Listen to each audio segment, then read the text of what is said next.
Is it possible for Ukraine to win this before you and I are talking about the second anniversary? Quite possibly. Quite possibly. If Russia is unable to obtain weapons to replenish its depleted stockpile, they've lost over half the tanks and over 200,000 soldiers. It's possible, but we have to continue to provide Ukraine with all of the useful military equipment that it needs to prosecute this war. And also we need to continue to support Ukraine, keeping in mind that we're not alone in this. NATO countries are in for as much as we've in. We put in whatever amount of money it is and whatever armaments. The NATO countries have done a similar amount, and European Union also. So this coalition remains strong. If we remain strong, we've got a chance of winning this thing at either all out or at a very advantageous negotiating situation. Your use of the term useful is important here. Weapons that are useful to the effort, because Ukraine is asking for everything, Congressman. You know that. What's the most useful thing we can give now? Well, we must continue to provide the heavy artillery, the long-range rockets that we presently have given to them, and continue to support the eastern NATO countries that have Soviet-era MiG jet fighters, which are quite good and are useful to the Ukrainians. They know how to maintain them. They know how to fly them. But the countries are, frankly, frightened to give those to Ukraine unless they can backfill with more modern jets from the West. So it's kind of like the issue with the tanks then. We send some F-16s over. That unlocks the MiGs that they can start flying tomorrow. Is that right? Yeah, from those NATO countries, that is correct. And they know how to maintain them. They know how to fly them. Yep. And they're quite good for the purposes there. To send F-16s requires a significant maintenance program as well as a training program. And similarly with the Abrams tanks, which are in and of themselves extraordinary pieces of equipment, but again, the maintenance and the like. Now, we are sending NATO tanks, German Leopard tanks, the French and the United Kingdom tanks are going, and eventually, and I think far too late, but eventually the Abrams tanks will arrive. The real question is, can we get these things, these heavy armaments, in place in time for Ukraine to conduct its own spring offensive? And the answer I got from the military on our journey last week is it can be done. It's a rush. It's a significant challenge, but it is actually happening now. And the question is, will there be sufficient to deal with that? Keeping in mind that right now Russia is on the offense. Yes, and frankly, they're not doing very well. They're making just incremental, like 100-yard advances and then stop. So we'll see if the Russian advance continues to peter out, then that sets up Ukraine for its own offense. And that will be very, very critical in any negotiations if they are to take place. Congressman, you served on the Armed Services Committee. You're ranking member of the Subcommittee on Readiness. You have a perspective that most people do not have. What are your contacts on the ground telling you with regard to a spring offensive? Has it, in fact, already begun? Well, certainly the Russians have, and it's not going well for them. They're just stalling out. The Ukrainian spring offensive, no, it has not begun. They are very carefully, with good planning and very good strategic and tactical thought and plans, preparing for a spring offensive. We don't know exactly where it will be on the 800-mile front line, and we don't really know. And if we did know, we ought not be telling anybody. But the fact is we don't know. But the equipment is flowing in. That's one of the things we saw when we were in Poland, where about 80% of the equipment flows through Poland. We were right at the border. A big 747 arrived, as we did, and by the time we got to the airfield, got off our own plane, those munitions, we're talking about heavy munitions, 155 millimeter artillery and rockets of all kinds, was on the tarmac and was being loaded onto various vehicles to get into Ukraine and onto the front line. We looked at all the documentation. We followed it all the way from the American arsenals. Same things happening with the NATO countries. This is great firsthand information that we wouldn't be hearing from anyone else, Congressman. So they're using the big cargo version of the 747 to get stuff over there. John Kirby today talked about this very effort, weapons going in, but Ukrainian forces coming out so we can train them. The spokesman, of course, for the national security apparatus at the White House. Listen. We are not wasting this time. We are taking battalions of Ukrainian soldiers out of Ukraine to a site outside the country and training them on what we call combined arms maneuver. This is really important, Congressman, and it's a massive training program that I know the Pentagon recently expanded. Are we using our time wisely as we prepare for spring? I think we are, and that's an example of it. And it's not just the United States. The NATO countries are doing the same. And this combined arms is really not new to the Ukrainians. Obviously, they significantly expanded their army and other military. But the United States has been in Ukraine since 2014 when Russia invaded the first time. That was in Crimea and the Donbass, the eastern area. Mm-hmm. We have been there. In fact, the California National Guard and other elements of National Guard around the nation have been in Ukraine training their soldiers on how to use combined arms. And this is air, it's artillery, armaments, various, and as well as infantry. So all of that is underway, and it is frankly, the build-up, together with the arrival of the equipment for a spring offensive, and Russia knows it. So they're trying to get ahead. That is, Russia's trying to get ahead with its own offense. Yeah. But it's not going well for Russia. It hasn't gone well for Russia from the get-go here.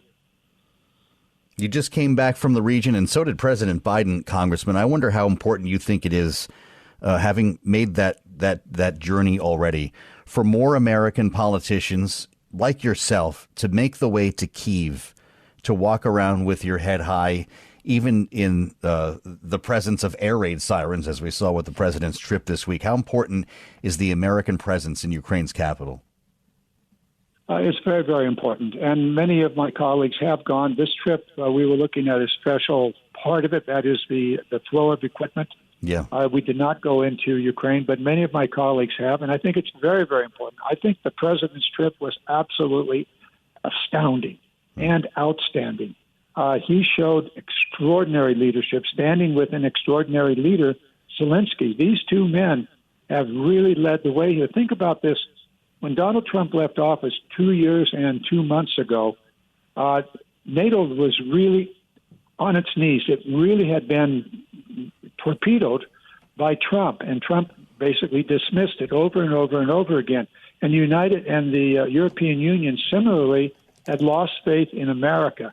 And France and Germany were in the process of putting together a different defense alliance because they, at that time, believed that the United States would not stand with them. So Biden comes along and within 1 year had reassembled the strongest alliance in the world, not just NATO, but all of the European Union, and wisely allowed the European countries to go first and cemented in place an extraordinary alliance of 140 countries around the world that are opposed both politically and in many, many cases with money and armaments to help Ukraine fight its battle for its freedom and its democracy. Congressman, I appreciate your making the journey and sharing some of it with us. Thank you for being with us today. John Garamendi, the Democrat from California on the Armed Services Committee, with a firsthand view of the billions of dollars in weaponry that we are sending to Ukraine and that critical crossing point in Poland. We want to assemble the panel. We're going to spend the rest of the hour with Rick Davis and Jeannie Shanzano, Bloomberg Politics contributors who were with us, of course, on this day 1 year ago. Your thoughts today, Rick, knowing that this was supposed to be over in 5 days. Remember, Kyiv was going to fall when Vladimir Putin railroaded through Kyiv. Yeah, this is one of the things I've been most impressed by. President Zelensky, who said earlier in the week, said every analyst that had predicted what was going to happen during the course of this last year, not just the first 5 days, has been wrong. This has been probably the most poorly forecast battle in history, and has now become the largest ground war in Europe since World War II. So there's it's not like you could miss it. So I think this is probably the same elixir that we're going to have for this year, right? I mean, like if you believe what's going to happen as an outcome by 2023, forget it, because everybody was wrong in 22, and nobody's gotten any better at it this year than they were last year. Jeannie, let's talk about this peace plan offered by China. What is Beijing trying to do here? Is this kind of a favor? Did Vladimir Putin ask them to do this so he could regroup for an offensive, or actually does he want them to bring this to some sort of an end that saves the Donbass and Crimea for Russia? No, I think China is doing what it's doing in its own best interest. And of course, Vladimir Putin is trying to wait this out. He is looking, quite frankly, at the split screens, for instance, we see in the U.S., and not just the U.S., between East Palestine and Ukraine, but across Europe. And he is saying to himself, if I can hold out as long as it takes, is what the president said. But that's also what President Putin said, as long as it takes. The longer he thinks he can hold out, the better chance he thinks he has of watching this allied, force collapse under domestic pressure, and he then will have his win. So I don't think China is doing this for Russia. I think China is doing what it feels is in its best interest, which is some kind of negotiated peace that favors Russia. And of course, that's not something that NATO or the United States is going to accept, or certainly Ukraine. Mm-hmm. Listen to Anthony Blinken today, again before the UN Security Council, describing the toll this has taken on Russia. Russia has lost, by public accounts, either killed or wounded 200,000 people. 1 million Russians have fled the country since last February, including the most educated, the best and the brightest. I know one guy who was right about the Russian military a year ago, and it was Rick Davis, when he said, "Don't believe what you're hearing from Moscow. This is a group known for drunkenness and sloth." That's a direct quote, Rick. What's left in the Russian military? Well, I mean, conscripts, prisoners. We hear every day of Russian prisoners being either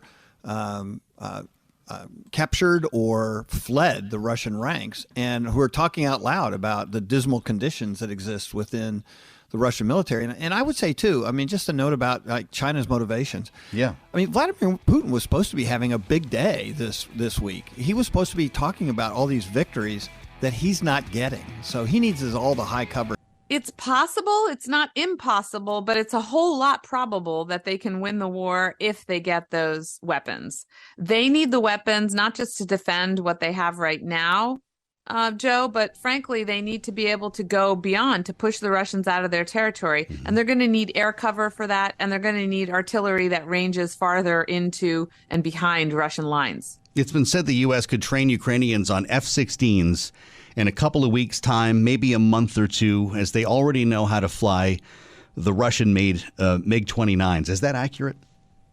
I've heard different ranges. So, and since I'm not an actual F-16 pilot, I'm going to defer the question. But I think what we have seen all along is that every time there was a long, sort of the normal time frame that you need to train regular troops in peacetime, the Ukrainians have shown that in wartime, highly motivated troops can learn faster. So I'm sure that we can get them trained faster. And frankly, Joe, I wouldn't be surprised if somewhere we are actually training Ukrainians on F-16s or on other fighters. It's interesting you say that, because there's been a call recently to start training them now. Figure out if you want to give them the jets later, but start training them now, because this is going to take a minute. And it sounds like you agree.